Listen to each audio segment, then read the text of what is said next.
It was a joint effort by the Trump team and MAGA media, and millions heard lies about election fraud day after day.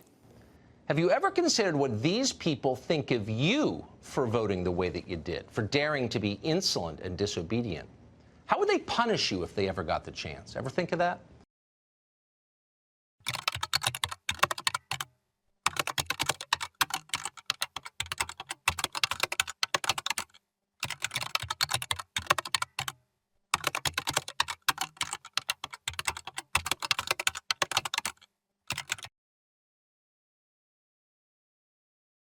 Polarization, a term that any politically active person in recent times has likely heard of.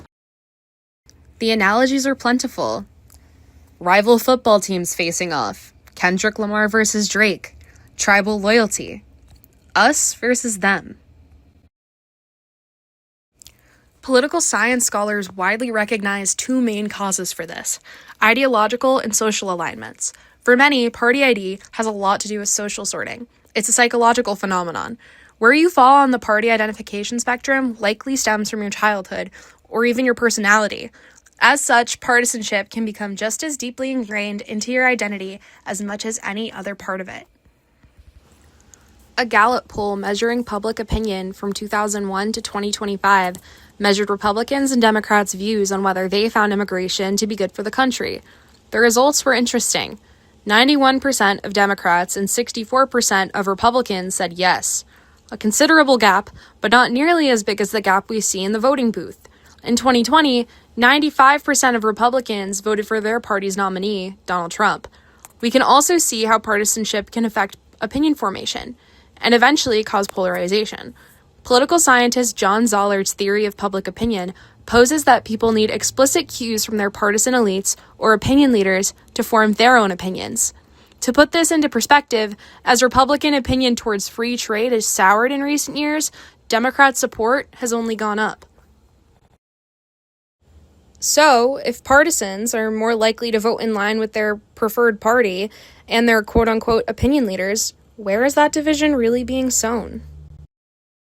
The sharing of biased and false news has become all too common on social media. More alarming, some media outlets are true without checking facts first. Unfortunately, some members of the media use their platforms to push their own personal bias and agenda to control exactly what people think, and this is extremely dangerous to our democracy.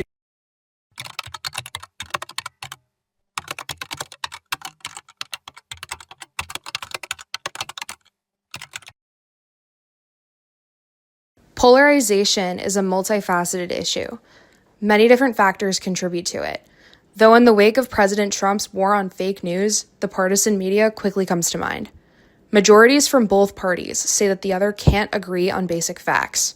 Because of the highly polarized, highly biased media environment, that may be because the facts are in fact different, or rather unbalanced, relying on specific framing.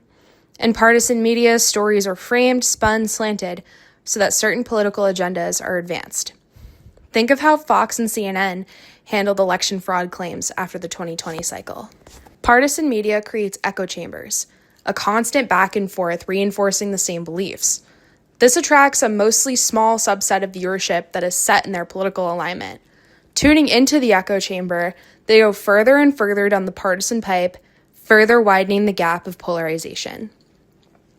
Political science professor Matthew Lewandowski from the University of Pennsylvania writes in a study on partisan media's polarization of its views that the partisan news programs are not primarily about conveying facts.